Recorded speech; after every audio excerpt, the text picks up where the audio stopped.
Hola y bienvenidos a esta clase del curso introductorio a la electrónica de potencia.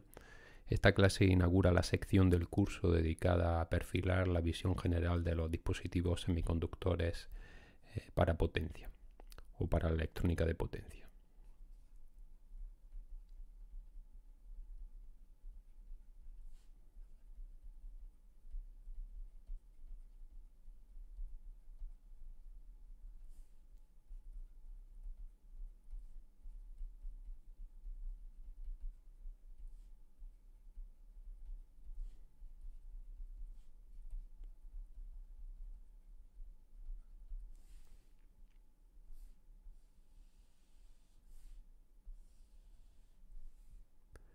El uso de dispositivos semiconductores en los circuitos de potencia, que además han ido optimizándose con capacidades mejoradas, fácil control y costes reducidos, ha permitido un incremento sustancial de las aplicaciones de electrónica de potencia en las últimas décadas, así como el desarrollo de nuevas topologías.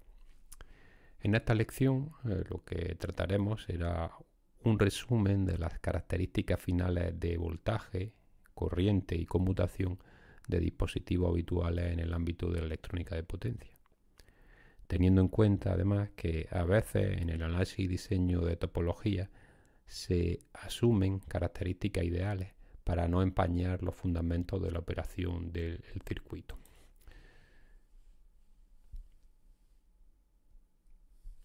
Bien, vamos a clasificar en primer lugar las distintas familias de dispositivos semiconductores que nos vamos a encontrar o que vamos a estudiar en esta asignatura. Por un lado tenemos los denominados diodos. En los diodos los estados se controlan por el propio circuito de potencia, los estados de conducción y corte. El propio circuito de potencia, la región de operación en la que esté, cómo esté funcionando, determinará si el componente está en conducción o en corte.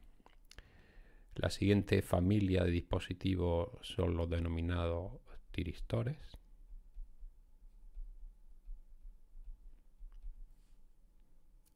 Que son disparados, son puestos en conducción por una señal de control.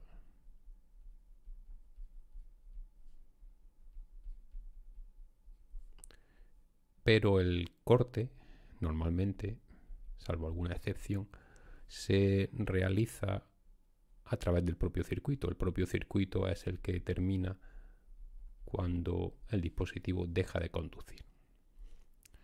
Y por último tendríamos lo que denominamos como interruptores controlados.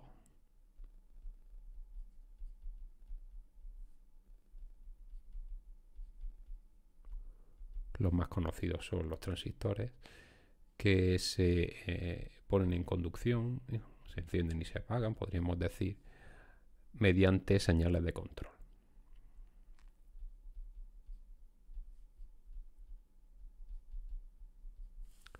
Entonces tenemos dispositivos controlados por el circuito, dispositivos con un control parcial, parcialmente por una señal de control, parcialmente por el circuito, y dispositivos totalmente controlados, como serían típicamente transistores. Los tiristores son dispositivos especialmente del ámbito de la potencia que veremos en detalle en este curso. No se suelen emplear en otras áreas de la electrónica. Vamos a comenzar entonces con los diodos.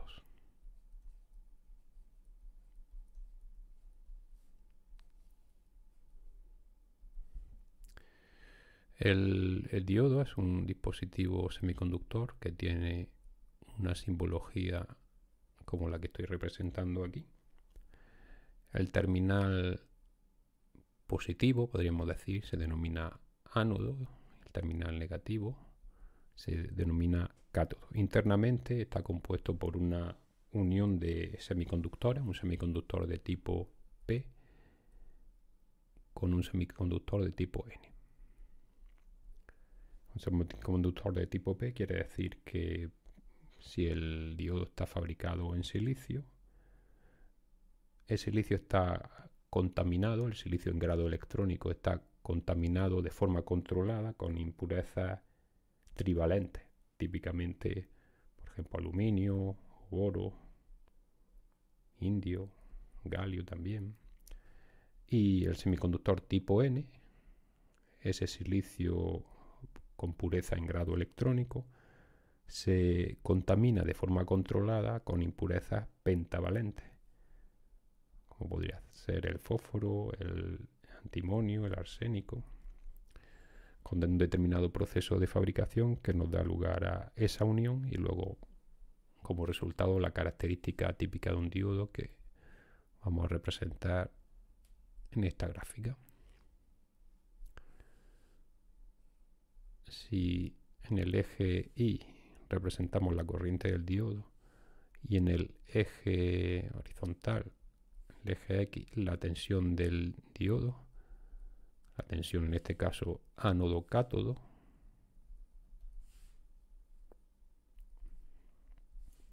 la característica del diodo es algo parecido a esto, típicamente.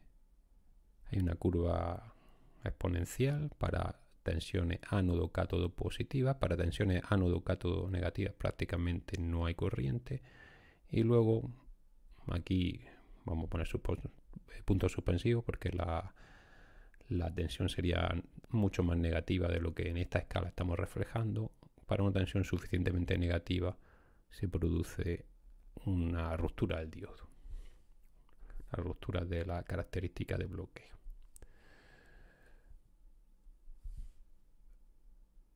Normalmente se define una tensión a partir de la cual decimos que el diodo conduce. Típicamente esta tensión, dependiendo de cómo esté fabricado el diodo, puede estar entre 0,6, 1 voltio o incluso para diodos que manejan bastante corriente, pueden ser bastante mayores las tensiones. Y si la tensión es suficientemente negativa,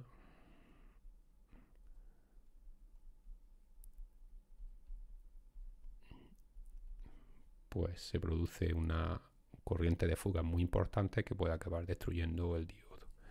La corriente de fuga normalmente, cuando tenemos una tensión ánodo-cátodo negativa, es muy pequeña y en la mayoría de los casos se desprecia. Esta característica viene dada de forma analítica, una expresión de este tipo, una expresión exponencial. Vd sería la tensión del diodo, Vt el voltaje térmico, que es la constante de Boltzmann por la temperatura partido de la carga del electrón, menos 1. A veces incluso aquí aparece un parámetro que tiene en cuenta no linealidades, no propiamente linealidades, porque la curva no es lineal en cualquier caso, no idealidades más allá de esta expresión exponencial. Aparece aquí una n multiplicando que tiene en cuenta esa no idealidad de la característica exponencial del diodo. Como vemos aquí, para tensiones positivas predominará la exponencial, es una característica eminentemente exponencial, y para tensiones negativas Vd, este término prácticamente será cero y me quedará la corriente I sub S, la corriente de fuga I sub S, que es muy pequeña normalmente. Esta curva exponencial es para su uso en circuitos, para la resolución del circuito, a no ser que se emplee un simulador numérico, para un cálculo manual, poco conveniente porque implica una exponencial. Entonces, para muchos cálculos se asume una característica ideal que sería algo así. Para tensiones negativas del diodo no hay corriente, y para tensiones mayores que 0 o mayores que una tensión que definamos tenemos disponible cualquier nivel de corriente que se necesite, por lo menos dentro de un cierto rango. Esta sería la característica ideal.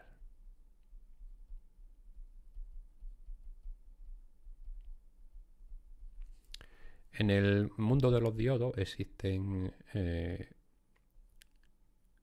una serie de parámetros que determinan cuáles son los niveles de corriente que pueden manejar según las circunstancias y cuáles son los niveles de voltaje o tensiones de bloqueo que pueden manejar según las circunstancias. Es conveniente conocer la terminología y lo vamos a comentar aquí. Vamos a llamar las características por un lado de conducción,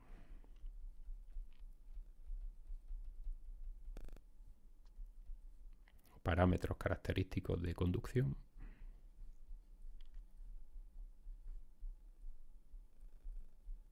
y luego hablaremos de parámetros característicos de bloqueo. Entre los parámetros de conducción, los más relevantes son los que denominamos por un lado la intensidad media nominal, que típicamente se denota con esa nomenclatura, y su F-AV, intensidad media nominal, y representa la corriente máxima rectificable con la cápsula del diodo a una cierta temperatura en condiciones concretas, según el estándar que se esté utilizando. Pues digamos, someteríamos al diodo a una corriente sinusoidal y la corriente media nominal máxima que podemos rectificar sería la que nos determinaría este parámetro. Corriente media máxima rectificable o intensidad media nominal.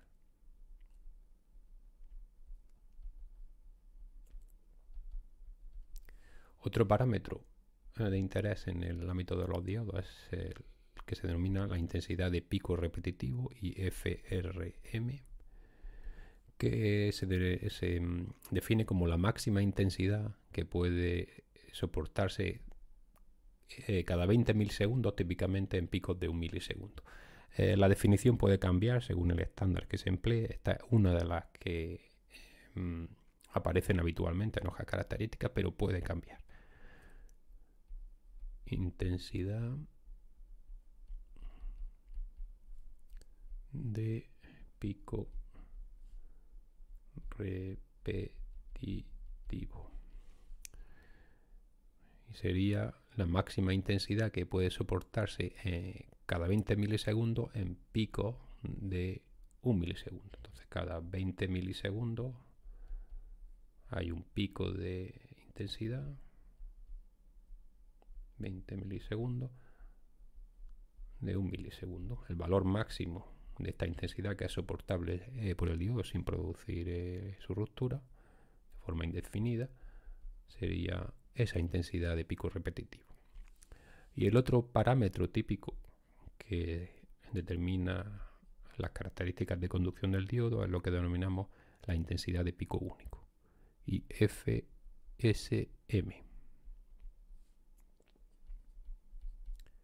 intensidad de pico único. Y en este caso se define como el pico máximo de corriente aplicable una única vez, esperando el suficiente tiempo para que el diodo se estabilice en temperatura, y la duración típica del pico, salvo que se indique lo contrario, puede ser de 10 milisegundos. Tendríamos un pico de una duración de 10 milisegundos y esperaríamos el tiempo suficiente para que el diodo recupere una temperatura normal de operación, y la máxima intensidad del diodo para ese pico de 10 milisegundos lo que llamamos la IFSM. Esas serían las características habituales que se emplean para la conducción del diodo. Y luego tenemos las características de bloqueo, que vamos a definir a continuación.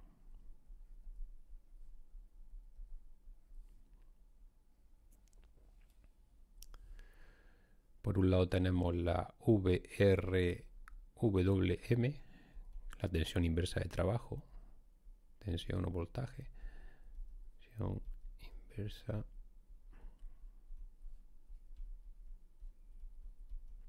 que definimos como la tensión inversa máxima soportable de forma indefinida. Tengo mi dispositivo diodo, aplico una fuente en inversa, es decir, el positivo de la fuente al cátodo. La máxima tensión que puedo aplicar en estas circunstancias de forma indefinida sin que se deterioren las características del diodo sería esta VRWM, tensión inversa de trabajo. Otro parámetro es la VR de reverse -RM, sería la tensión inversa de pico repetitivo, por analogía con lo que hemos visto antes con las corrientes. Tensión inversa de pico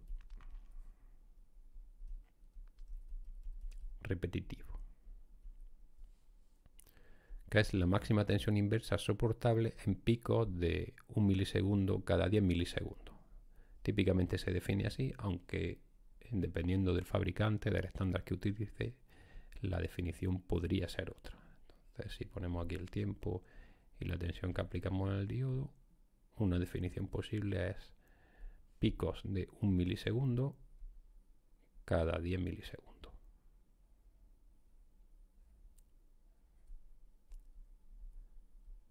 La máxima amplitud, el máximo valor de ese pico negativo que estoy aplicando de tensión sería la tensión inversa de pico repetitivo. Otro parámetro, el VRSM, tensión inversa máxima soportable por una sola vez, lo que denominamos tensión inversa de pico único.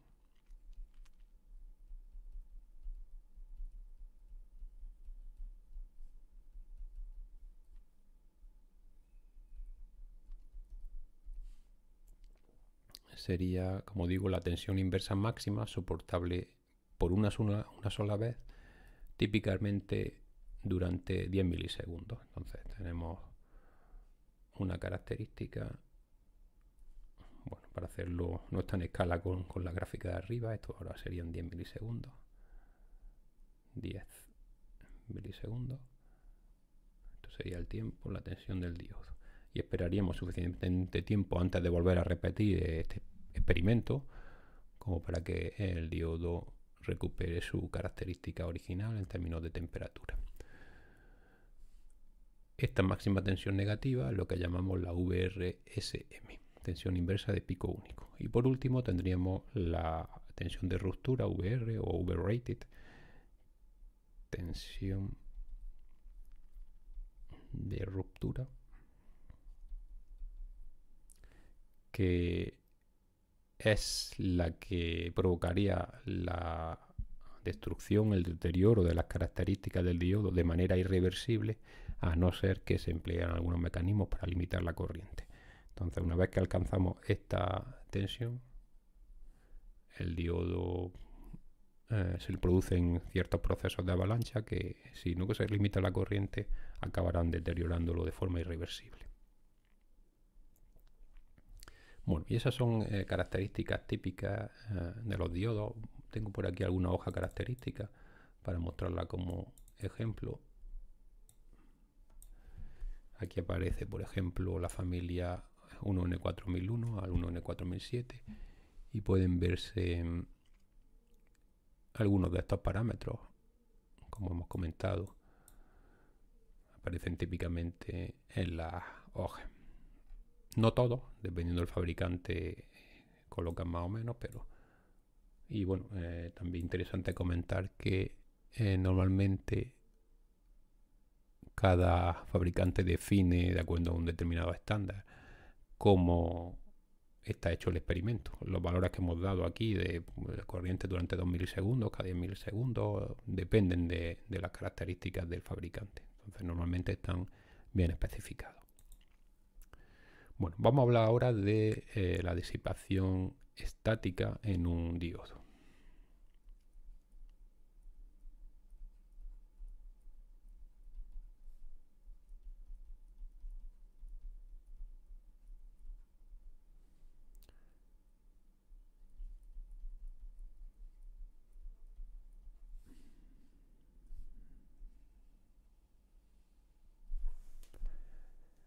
Em, para un diodo, si en lugar de asumir una característica completamente ideal, asumimos algo un poco más realista en su característica corriente, tensión del diodo, pero sin llegar a emplear la característica exponencial, podemos asumir que la conducción del diodo tiene una característica parecida a algo de esto. Una cierta tensión a partir de la cual el diodo empieza a conducir. Para tensiones menores asumimos que la corriente es cero, y luego en lugar de poner una pendiente infinita, asumimos que el diodo tiene una cierta resistencia, una característica lineal. En esencia, esto quiere decir que el diodo lo estamos sustituyendo por una fuente en inversa de este valor VF, seguido de una resistencia. El diodo real lo estoy sustituyendo por este modelo. Y ahora nos vamos a preguntar cuál es la potencia media, que se disipa en el diodo de acuerdo a este modelo. Bien, sabemos que la potencia media la definimos como la integral a lo largo de un intervalo de tiempo. La señal o el intervalo de tiempo o las características del diodo pueden estar bajo operación periódica o no estarlo, del producto del voltaje por la corriente. El voltaje en el diodo, de acuerdo a este modelo, sería la suma del voltaje de esta fuente más la caída de potencial que tenemos en la resistencia. Tendríamos VF más la caída de potencial en la resistencia, que sería la corriente que va por el diodo por el valor de resistencia.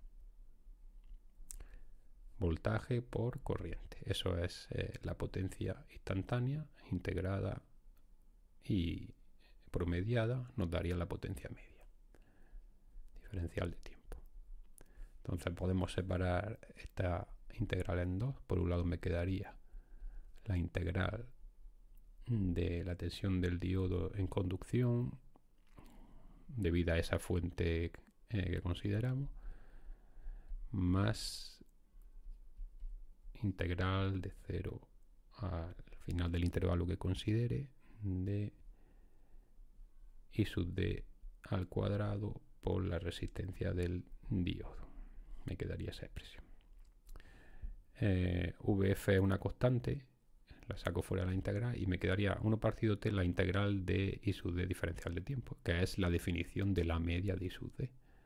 Entonces me quedaría VF por la media de I sub d más RD, la resistencia del diodo, la estoy considerando también una constante, la saco fuera de del promedio integral y me quedaría 1 partido por t integral de I sub d al cuadrado diferencial del tiempo, que es la definición del valor RMS de la corriente del diodo al cuadrado. Y del diodo RMS al cuadrado. Entonces la potencia media que se disipa en el diodo de acuerdo a ese modelo viene dada por esta expresión. Tensión del diodo de puesta en conducción multiplicada por la corriente media del diodo más la resistencia del diodo multiplicada por el valor RMS de la corriente que circula por él. Una expresión a tener en cuenta. Esto en relación a las características de disipación estática, y ahora a continuación, también para completar el análisis, vamos a hablar de los transitorios de corte y conducción.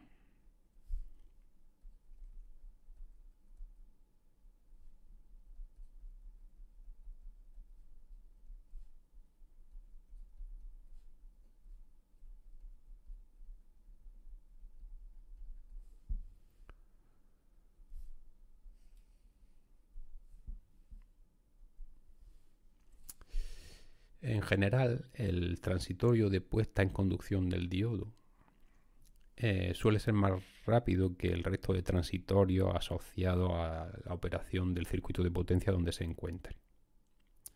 con lo cual se suele asumir que la transición de puesta en conducción del diodo es prácticamente instantánea. Sin embargo, el transitorio de corte sí es significativamente más lento en los diodos, y ese, si uno quiere ser preciso en el análisis de lo que está ocurriendo con la disipación del circuito en particular, debe tenerse en cuenta. ¿Cómo se produce el corte de un diodo, digamos, el transitorio de corte de un diodo? Pues lo que vamos a analizar o a describir a continuación. Tendríamos la tensión del diodo y la corriente del diodo, y vamos a ver cómo evolucionan tensión y corriente cuando el diodo se está cortando, cómo es la evolución en el tiempo de la tensión del diodo y de la corriente del diodo. Supongamos que en este instante ocurre algo en el circuito que provoca que el diodo se tenga que cortar.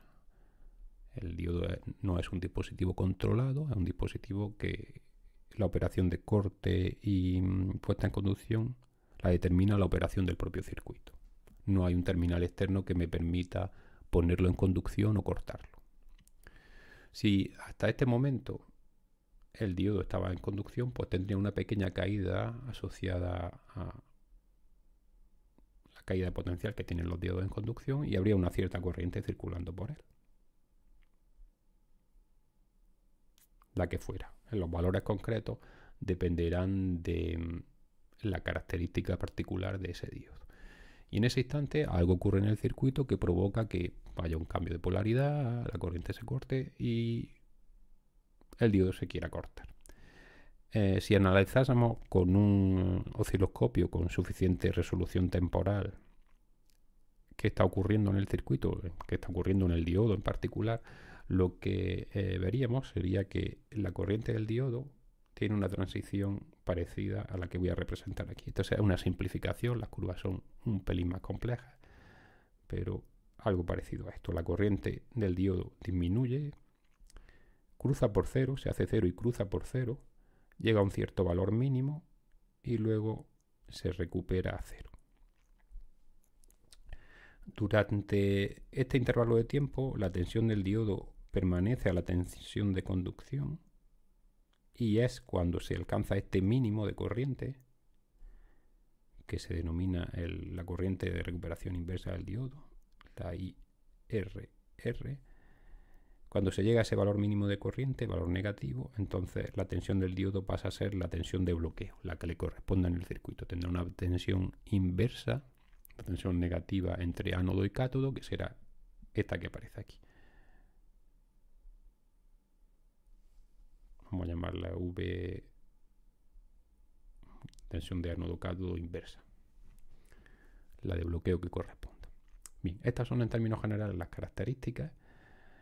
Es importante notar que la corriente del diodo, cuando el diodo se está cortando, no se hace cero y ya se queda cero, sino que pasa a ser negativa. Es decir, si yo tengo el diodo que tenía una cierta corriente circulando y un cierto potencial en él, cuando se va a cortar, la corriente disminuye, se hace cero y luego durante un intervalo de tiempo pequeño se hace negativa y luego se hace cero. Esto es debido a que cuando estaba el diodo en conducción, la física interna cambia respecto a cuando el diodo se corta, cuando está bloqueando.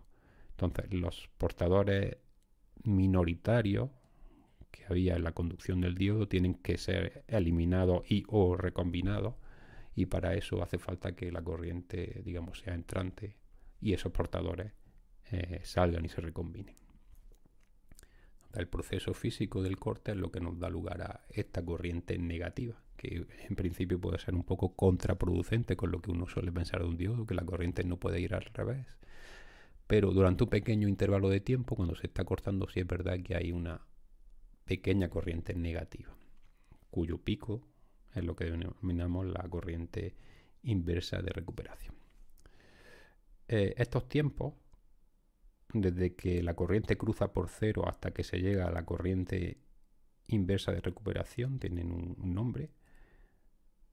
Este es el tiempo de almacenamiento, que es en realidad el tiempo en que los portadores minoritarios son eliminados o se recombinan. Y este otro tiempo, desde que se está en ese mínimo de corriente hasta que la corriente efectivamente se hace cero, es lo que se denomina tiempo de transición, que corresponde con la carga de la zona de carga espacial del diodo, la formación de la zona de carga espacial. A veces se utiliza un parámetro que se denomina S, que me determina cómo de abrupto o suave es el corte del diodo. Este parámetro S se define como el cociente entre el tiempo de transición dividido entre el tiempo de almacenamiento. Si este parámetro S es más o menos 1, se dice que el diodo tiene una recuperación suave. Los tiempos son parecidos. Hay diodos en los que el tiempo de transición, esta T sub T, es muy pequeño, prácticamente cero. Entonces eso me daría lugar a que la S es prácticamente cero. Esos son los que se denominan diodos de recuperación rápida, que se usan sobre todo para frecuencias altas y que por contra pueden dar lugar en los transitorios a importantes picos de corriente que hay que considerar en los diseños. La suma del tiempo de almacenamiento y el tiempo de transición es lo que se denomina el tiempo de recuperación inversa del diodo. TRR, tiempo de recuperación inversa del diodo, por sus siglas en inglés, es la suma del tiempo de transición más, o mejor dicho, tiempo de almacenamiento, para ponerlo en orden, más el tiempo de transición. En los diodos donde el parámetro S es prácticamente cero, ocurre que el tiempo de recuperación inversa es prácticamente el tiempo de almacenamiento, la T sub A. Se puede determinar la carga que se almacena durante el transitorio de corte del diodo, que sería esta carga que queda aquí. Como tengo la corriente en el tiempo, la integral de la corriente en el tiempo me daría lugar a la carga, y esa carga, bueno, en esencia es el área de ese triángulo que queda ahí. La carga de recuperación inversa, QRR, sería la base, un medio de la base, sería el tiempo de recuperación inversa por la altura.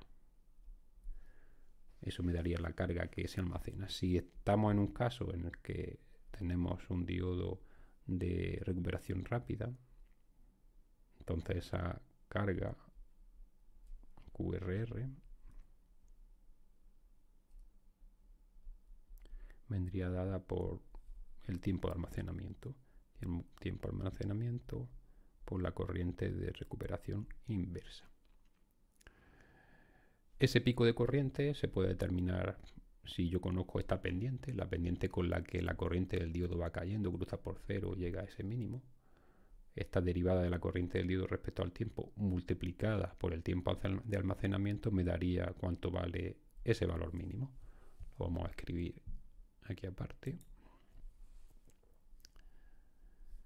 El pico de corriente inversa de recuperación lo podría poner como la derivada de la corriente que va circulando por el diodo respecto al tiempo, por el tiempo de almacenamiento.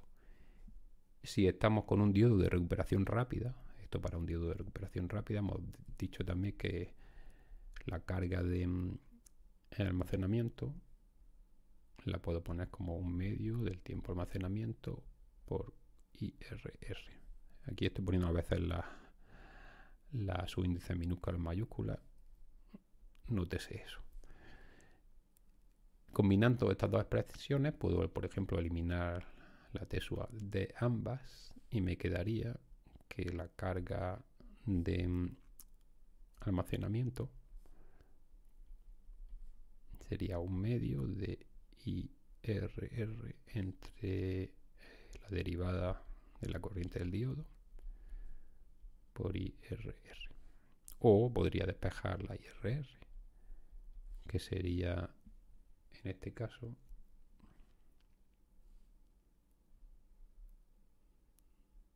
la raíz cuadrada de 2QRR por la derivada de la corriente respecto al tiempo. Teniendo aquí en cuenta que IRR por IRR me queda ahí al cuadrado, pues de ahí sale la raíz. Esta expresión pues me permite conocer el pico de corriente negativa que voy a tener, que puede ser un parámetro interesante en el diseño de un circuito. Y para concluir este apartado de los diodos, vamos a hablar un poco de la potencia disipada ahora en características dinámicas.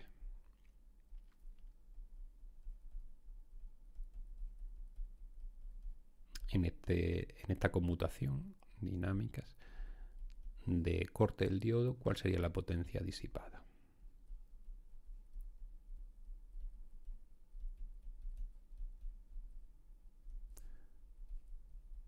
Suponiendo que la puesta de conducción, pues prácticamente la potencia disipada la puedo despreciar, porque como hemos dicho, ese transitorio es tan rápido que en la mayoría de los casos no se considera.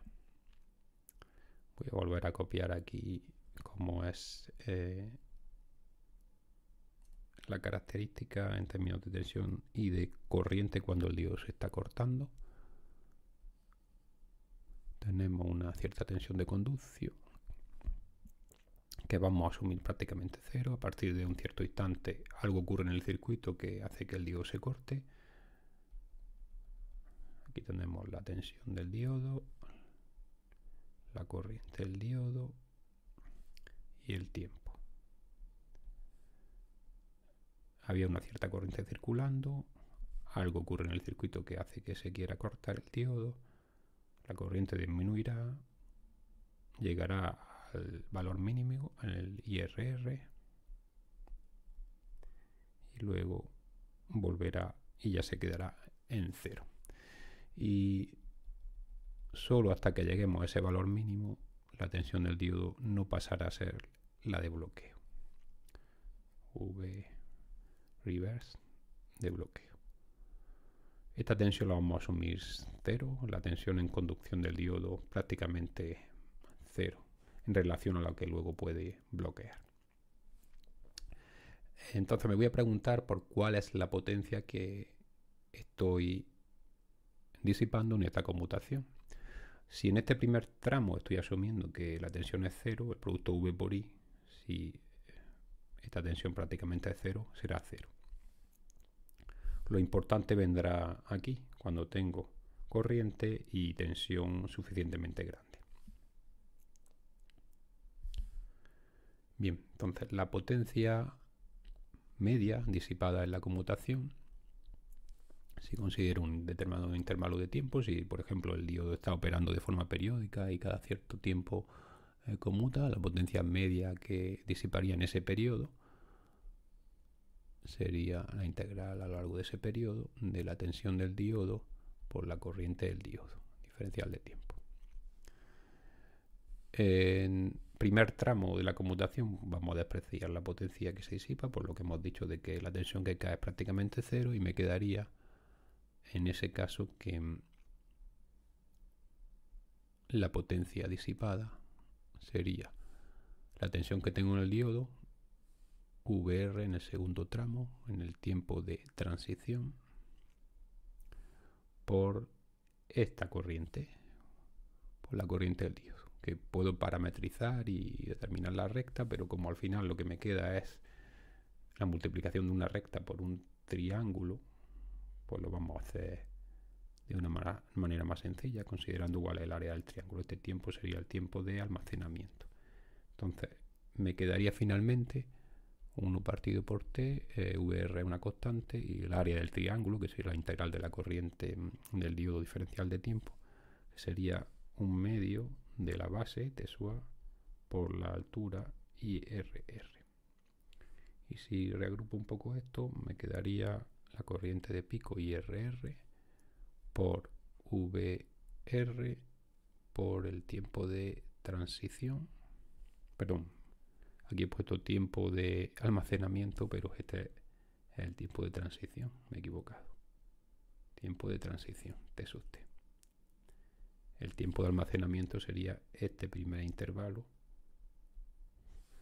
Aquí tenemos el tiempo de transición. Tiempo de transición partido por 2, y la inversa del periodo lo puedo poner como la frecuencia. Entonces la potencia media que disipo sería corriente de pico de recuperación inversa por la tensión de bloqueo por el tiempo de transición entre dos, por la frecuencia. Cuanto más frecuencia opere el circuito, mayor será la potencia media que estoy disipando.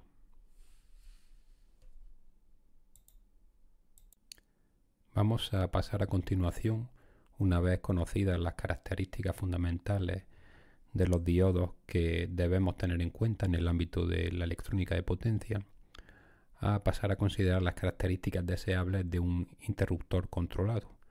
Y en lecciones próximas hablaremos de los interruptores semicontrolados, de los tiristores o interruptores con control únicamente de disparo.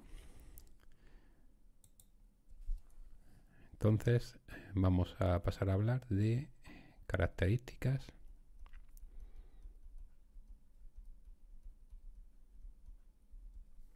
deseables de un interruptor controlado.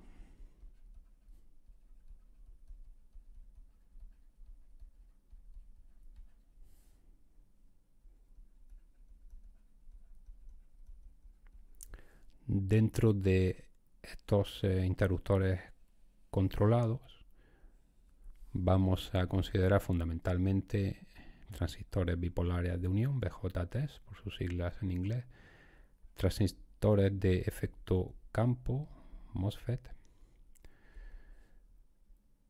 GTOs, que son unos dispositivos digamos más exclusivos del ámbito de la potencia, tiristores que se pueden apagar por puerta, sería la traducción, IGBTs, transistores bipolares de puerta aislada, fundamentalmente eso de momento. Estarían comprendidos dentro de lo que consideraríamos como interruptor controlado en el ámbito de la potencia. Estos pueden encenderse, ponerse en conducción y apagarse de forma controlada.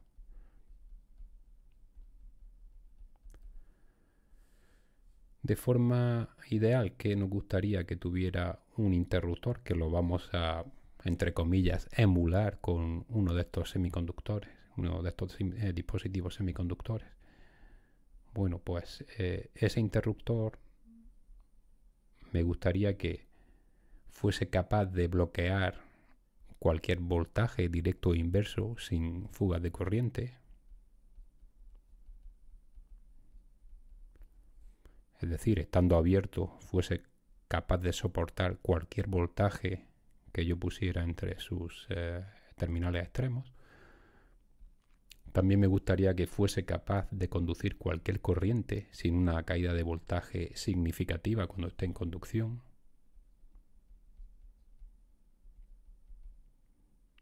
Sin caída de voltaje, cuando el interruptor esté cerrado, pueda circular cualquier corriente que necesite. Y idealmente también me gustaría que las transiciones de encendido a apagado y de apagado a encendido fuesen lo más rápidas posible, idealmente instantáneas.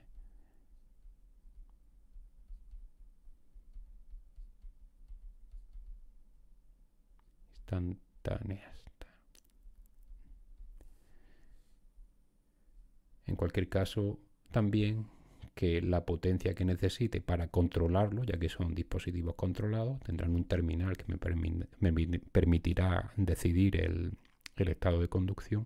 Esa potencia que necesite en el control sea despreciable.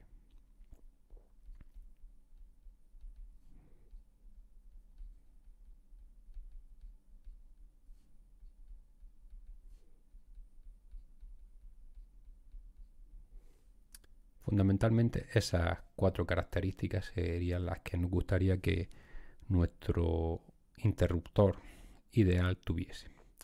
En la práctica esos interruptores los vamos a emular con esos dispositivos semiconductores, BJTs, MOSFET, GTOs, IGBTs, y no se comportan obviamente de forma fidedigna a esas 4 características ideales que nos gustaría que tuviese. Entonces vamos a analizar con un circuito típico que emula el comportamiento que tienen muchas veces estos interruptores basados en semiconductores en un circuito de potencia real, para tratar de ver qué cosas tenemos que considerar, sobre todo en el ámbito del consumo energético que puedan tener cuando hay conmutaciones. Para analizar entonces ese comportamiento vamos a emplear este circuito, que es un circuito más o menos teórico, pero que lo que pretende es emular las situaciones en las que muy típicamente se encuentran los semiconductores, los interruptores semiconductores en un circuito de potencia. Tendríamos algo parecido a esto. Ahora daremos un poco de detalles. Y aquí nuestro interruptor, que como hemos dicho en la práctica pues era un interruptor basado en algún tipo de las tecnologías que tenemos, un MOSFET, un bipolar, un IGBT, etcétera. Este diodo que hemos puesto aquí en principio lo vamos a considerar ideal, es decir, que no vamos a considerar esos picos de corriente inversa para efectos de este cálculo que vamos a realizar aquí. Esta corriente de la fuente la vamos a llamar I sub 0. Entonces, este circuito emula el comportamiento del interruptor típico que se puede encontrar en un circuito. Hay una fuente de corriente en la que si el circuito está abierto hará que funcione el diodo, y la caída de potencial que habrá aquí, si el diodo está en conducción, será mínima, si estamos suponiendo que ese diodo es ideal, de forma que el interruptor estará soportando, si el diodo está en conducción, fundamentalmente la tensión de esta fuente.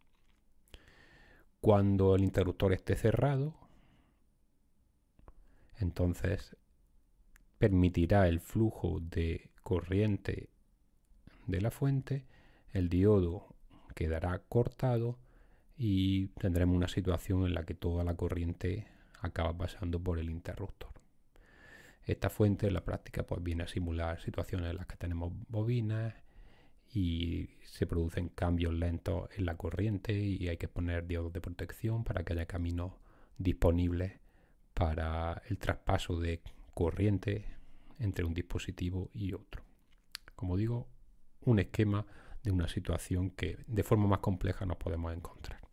Ahora vamos a colocar aquí un eje con distintas gráficas que nos representarán las magnitudes interesantes para el estudio de este circuito.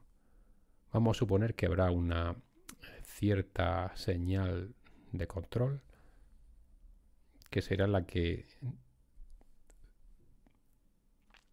nos establezca cuando el interruptor está abierto y cuando el interruptor está cerrado. Eso lo vamos a representar en el eje de arriba. Luego vamos a representar también cuáles serían las tensiones y corrientes que está soportando o conduciendo ese interruptor que estamos estudiando. Y finalmente aquí abajo vamos a representar cuál sería la energía y la integral, cuál sería la potencia.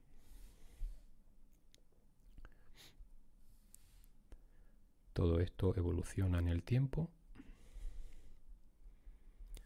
Hemos dicho aquí vamos a poner la señal de control que actúa sobre el interruptor. Aquí pondremos la tensión en el interruptor y la corriente en el interruptor, llamémosla I sub t.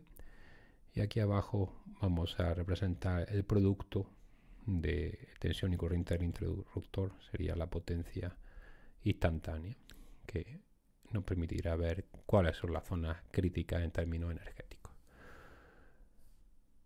El interruptor, supongamos que hace una situación de control como esta que estamos representando. Hay una zona en la que el interruptor está encendido o activa la señal de control activa el interruptor, hace que esté encendido, y otra zona en la que está apagado.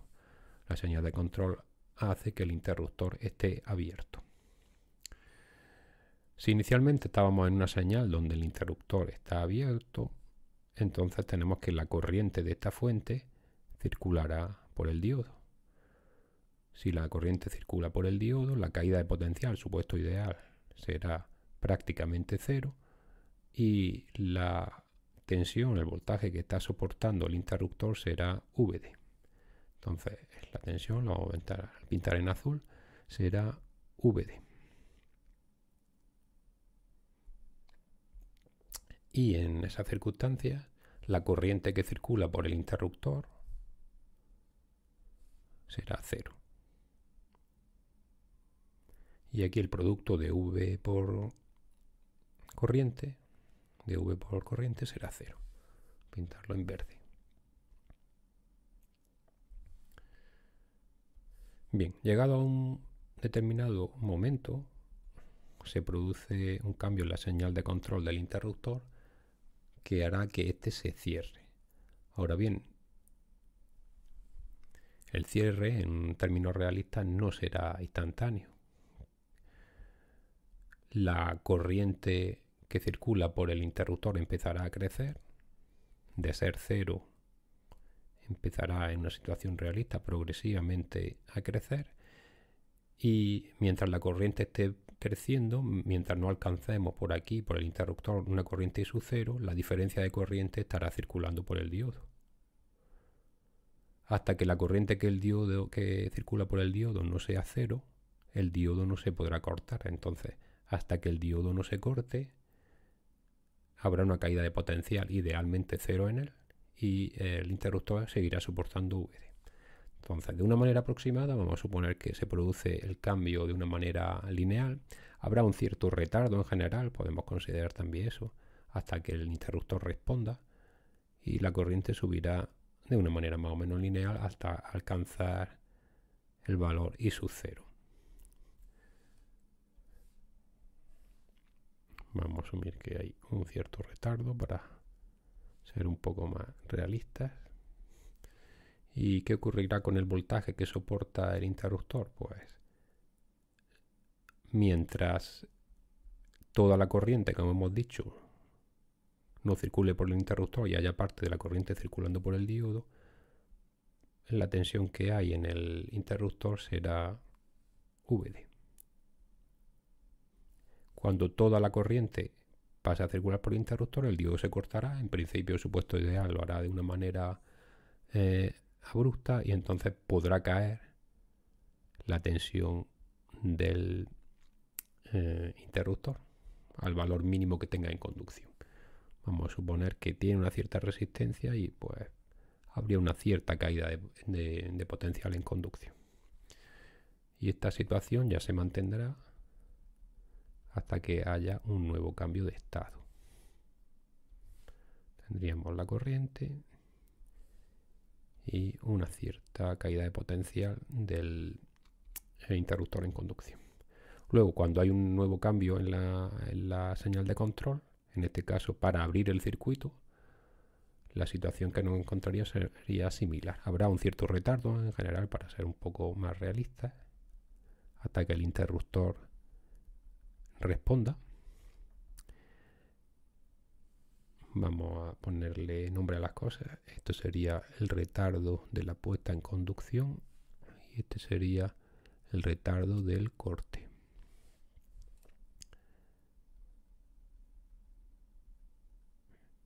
Y estos tiempos también vamos a darle nomenclatura. Este sería el tiempo de subida para la corriente en ese interruptor, y este sería el tiempo de caída del voltaje. La suma de los dos sería el tiempo que tarda el interruptor en este circuito en ponerse en conducción. Es decir, este T sub C on sería la suma del tiempo de subida de la corriente más el tiempo de caída del voltaje, donde aquí no hemos considerado el pequeño retardo que puede haber, porque sobre todo a efectos de potencia no nos va a influir. ¿Qué no influirá a efectos de potencia? Bueno, cuando yo multiplique las dos funciones de voltaje y corriente, aquí la corriente es cero, entonces tendríamos prácticamente cero potencia, y aquí tendremos una recta multiplicada por una constante y otra recta multiplicado por una constante. La recta de voltaje multiplicado por la corriente constante nos daría lugar a una cierta potencia que se estaría disipando, potencia instantánea. Aquí tendremos I sub 0 por V-on. Si V-on no es 0, pues habrá una cierta potencia también que estaré disipando durante la conducción. Y ahora, volviendo a centrarnos en lo que ocurre cuando el interruptor se abre, pues durante ese pequeño retardo, aquí está un poco exagerado, las magnitudes se mantendrían, y luego tendríamos una situación donde inicialmente el voltaje debe crecer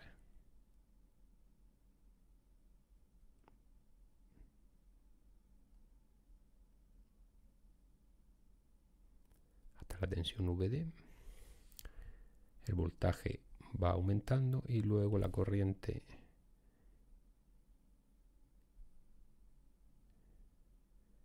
disminuiría.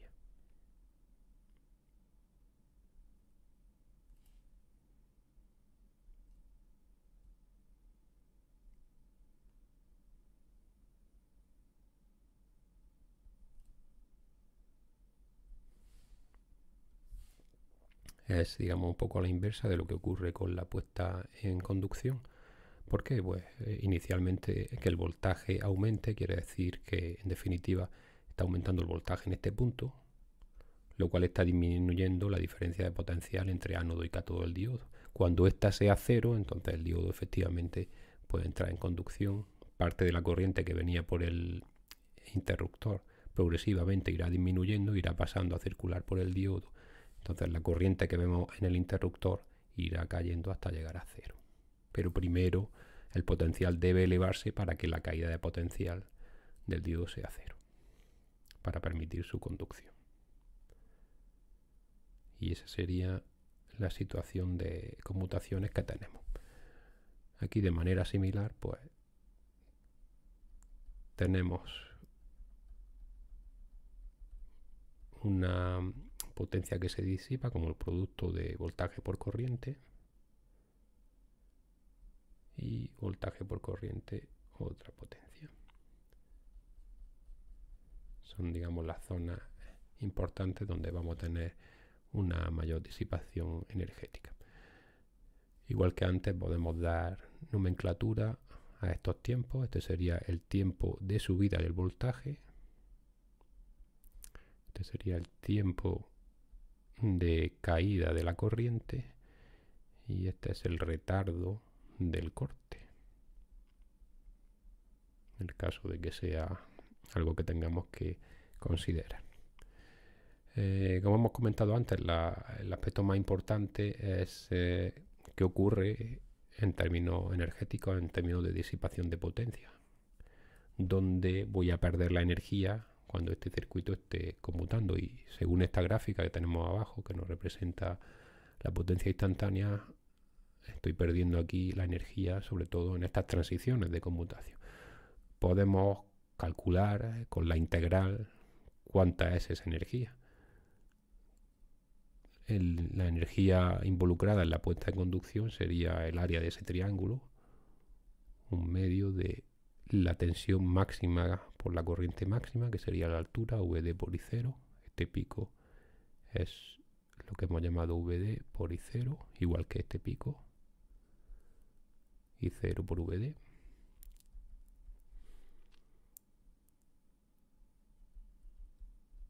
Por la base, que sería el tiempo que tarda en ponerse en conducción. Y este de aquí, el total, sería el tiempo que tarda en cortarse el interruptor.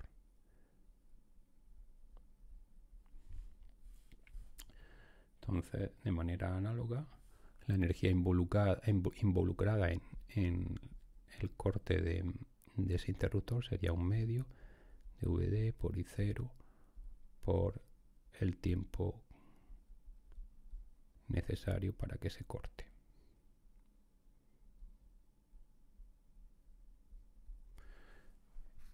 Este tiempo, igual que hemos dicho antes, el tiempo de total de corte del dispositivo sería la suma del tiempo de subida del voltaje más el tiempo de caída de la corriente. Y la energía que estaría consumiendo durante la conducción del interruptor, cuando este interruptor está cerrado, porque estamos suponiendo que hay una caída pequeña de potencial, tendrá una cierta resistencia a serie. Esa energía sería tensión por corriente por el tiempo que pasa, el tiempo que está en conducción, vamos a llamarlo T sub ohm, suponiendo que, aunque aquí esté exagerado, este tiempo T ohm sea mucho mayor que los tiempos de transición. Aquí lo hemos hecho muy exagerado para que la gráfica se vea razonablemente, pero vamos a suponer que es mucho mayor. Entonces vendría aproximadamente dado por esa expresión, suponiendo, como digo, que ese tiempo sea significativamente mayor que esas transiciones de puesta en conducción y de corte. Si en lugar de calcular la energía total, como es más habitual, lo que quiero obtener es la potencia en el switching del dispositivo, en las conmutaciones, pues como tengo la energía en la puesta en conducción y en el corte, suponiendo que la situación que está ocurriendo es periódica, la suma de la energía entre el periodo me daría la potencia media que estoy disipando en esas conmutaciones.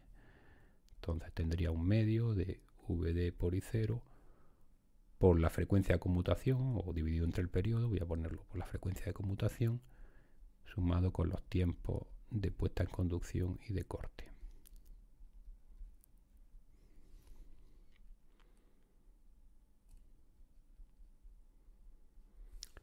Y en la potencia debido a la conducción, a la pérdida de energía por la pequeña resistencia que pueda tener el interruptor cuando está cerrado, pues serían V ohm por la I0 por el ratio que hay entre el tiempo que está en conducción ese interruptor en relación al periodo, o podría multiplicar directamente por la frecuencia de conmutación. Estas son entonces las principales contribuciones a la pérdida de energía.